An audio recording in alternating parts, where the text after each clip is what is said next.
horns, because that's something, if you go to like people say Jews have horns. The word for horn in Hebrew is keren. The word for light or horns of light, like shines, pillars of light, is also karne or. It's the same word. So they mistranslated horns of light because Moses saw God face to face, so to speak. He saw God's glory that caused the light to shine from him. They said that means karne. They translated as horns, but not that Jews actually have horns. I've been talking a while. Go for it. Not a problem.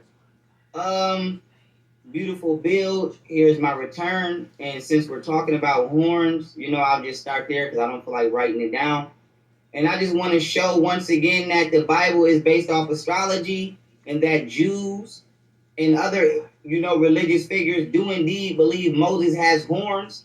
The Latin Vulgate describes Moses as having horns. Here's 2 actual statues of Moses with horns. So I just want to get that on the record that people do believe within the Jewish faith that Moses had horns, but not literally, it's astrologically. And the reason that I'm bringing that up is because you say you don't know a lot about Freemasonry, which may or may not be true.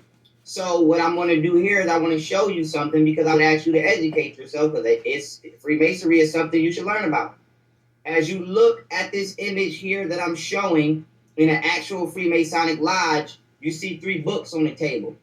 And one of the books right here is the Tanakh. And the Tanakh, is the sector of Freemasonry that is reserved for the elites. Because the god of Freemasonry is Lucifer. And if you read Morals and Dogma by Albert Pike, who was a 33rd degree Freemasonry, he confirms that the term Yeshua is interchangeable with Lucifer. So yeah, you should look into that. I'm not saying. By the way, Tanakh stands for Torah, Nevi'im, Ketuvim. The Torah, the writings, and the prophets. Those are the 24 books. Okay, go ahead. And Yeshua means Lucifer. Yeshua is interchangeable with Lucifer. So Jews, and I'm going to go into that in a second, but I'm going to just go down the line. Okay, so another thing I wanted to hit at was Goyim, right? Because I wrote down what you said. I'm coming behind you now. Goyim does indeed mean slave. And I'm going to give you a quote from an actual Jew or rabbi using the term Goyim in his meaning. He says what? Okay, now this is Avadia Yosef, if I'm saying it right. According to Avadia Yosef, Goyim were born only to serve us. Without that, they have no place in the world, only to serve the people of Israel. Why are Gentiles needed? They will work, they will plow, they will reap. We will sit like the Effendi and eat.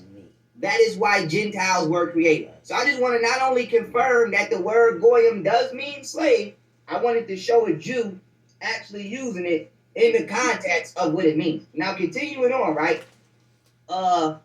Since we're talking about Freemasonry, right? That's a good, that's a good subject matter to bring up when we're talking about Judaism, because Freemasonry incorporates Judaism, Islam, and Christianity because they're literally all the same stories remixed in fictitious languages to talk about astrology and Luciferianism.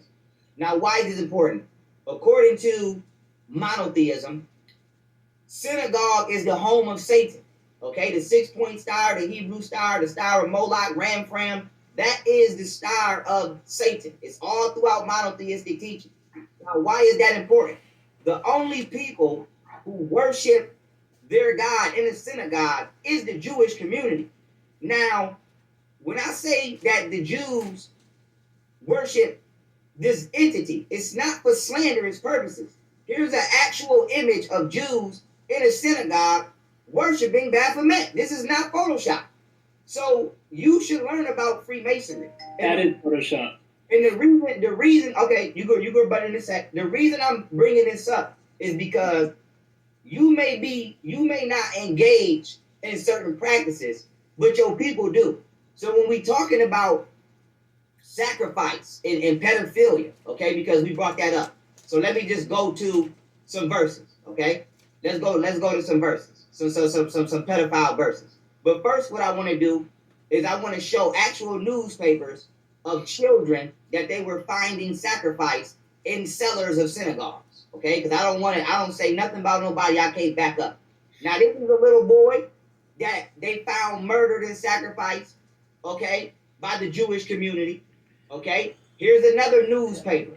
A long lost skeleton in a synagogue cellar. And if I was to read this, it would tell you that it's a sacrificed child.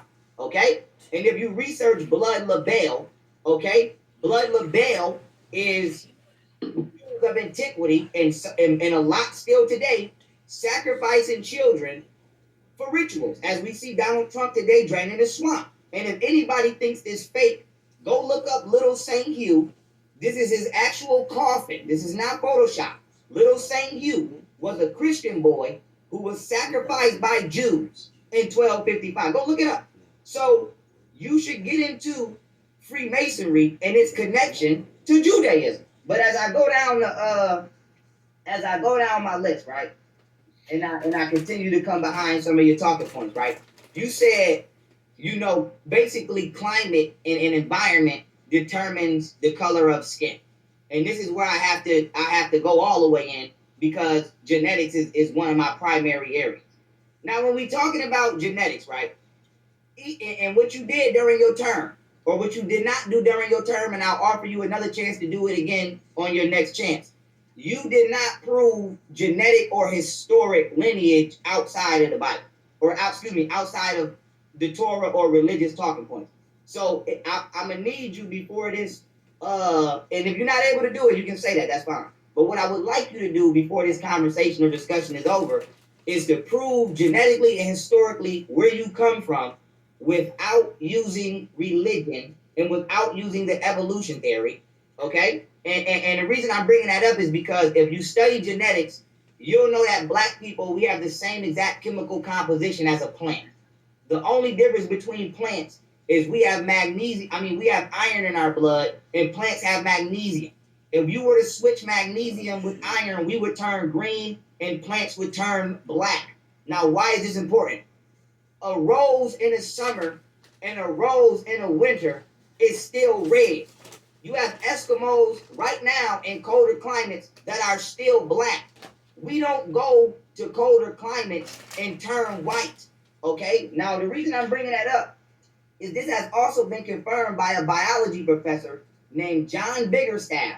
He's a biology professor, and he said, quote, "There is no evolutionary or natural reason for pale skin," which means nobody evolves for beneficial reasons and creates pale skin. There is no scientific advantage of having pale skin. And this is a white biology professor. Now, the reason I'm bringing that up is because the evolution theory and going into the cold and turning pale, that is a lie that Caucasoid people tell us in order to integrate themselves into our history because they have no history and they have not explained where they come from. And so my thing is this.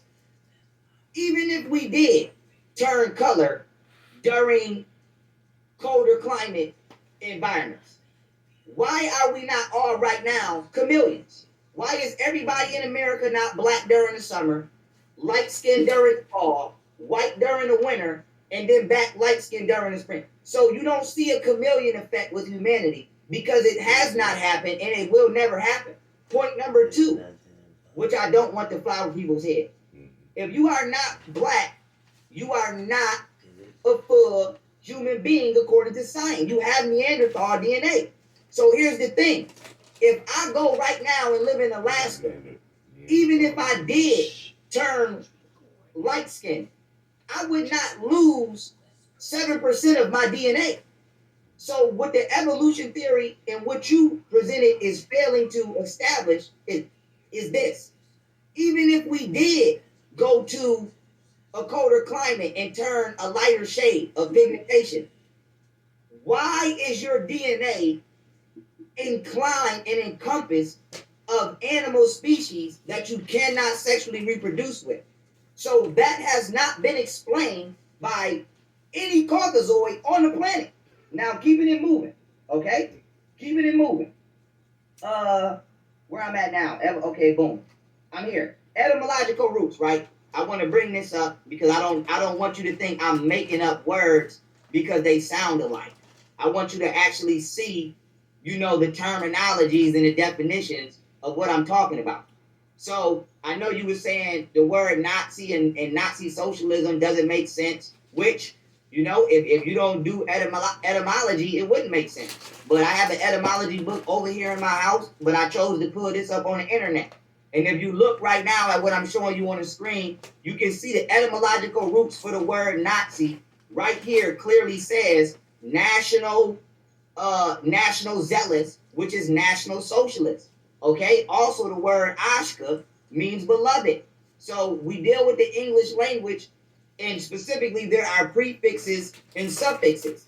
And when we know how prefixes and suffixes work, and we know the actual linguistic origins of the Germanic and Yiddish language, we know that the word Ashkenazi is a Yiddish and Germanic combination of the word Ashka and Nazi. Okay? So it does mean beloved national socialist. That's a fact. Now, continuing on, going down my list, we want to talk about pedophilia, okay? I got books over here. I can go grab any one of them books. I will tell you right now, you can go get a book right now called Sexual Abuse in the Jewish Community. And the book details statistically how sexual abuse in the Jewish community is actually worse than the abuse in the Catholic community, and that Jews do not get penalized because when they get caught, they're allowed to use what is called the law of return, which I'm sure you're familiar with, and they're able to run back to Israel and avoid prosecution. So not only is there a factual pedophilic issue in the Jewish community, you guys are avoiding prosecution by running back to Israel when you get caught. And I just want to say this. I'll get to it. I won't get there yet. I'll get to it. Let me go down the thing. Once again, being the original inhabitants of Israel, right? Even if we don't agree on anything we're talking about, we can agree that black people were here first. Which means if anybody is native to Israel, it will be us. And we're not even claiming it. So we don't know how you claiming it. And we was here before you. But the thing is this. If you are from Israel, why can you not naturally live over there? That's like me saying I'm from Atlantis. I can't breathe under the damn water. So I can't ever factually say I'm from Atlantis. You cannot live under this sun. If you go to skin cancer, and let me pull it up because I don't want nobody to think I'm lying. Because I say stuff and then people say, oh, Pharaoh, you speaking out of, I'm not speaking out of hate. I'm speaking out of facts. So let me pull up the stats right here. Boom, let me share my screen. Every hour, 2 non-black people die from the sun. Okay, that's a fact. And that was posted by skincancer.org. And so the reason I'm bringing this up, okay? Y'all can't live under the sun. This is why y'all created y'all God in a book. And then you look at black people and you believe that we worship the sun. Like you say Akhenaten worship. Akhenaten didn't worship the sun. He taught the sun in accordance with holistic health. The sun heals us. It does not heal y'all. Now we can together get into a science lab and figure out why and help the situation. I'm not trying to down talk Caucasian, but the sun to us is a healing factor. We didn't worship it. We used it for medicinal purposes. When we understood the science of vitamin D, we understood the science of our bones becoming stronger. We understood the science of concentrating sunlight and making it into a laser in order to heal up. In order to speed up healing. And so our ancestors mastered medicinal practices before we were ever met with Western medicine and psychology. And y'all misunderstood that and thought it was sun worship. It wasn't sun worship. It was sun understanding. Now, keeping it pushing, okay? I'm going to just end that here as I continue on. If you are from Israel, why can you not live there? Now, let's keep it moving, right? I did Goyim already, so I'm going to keep it pushing.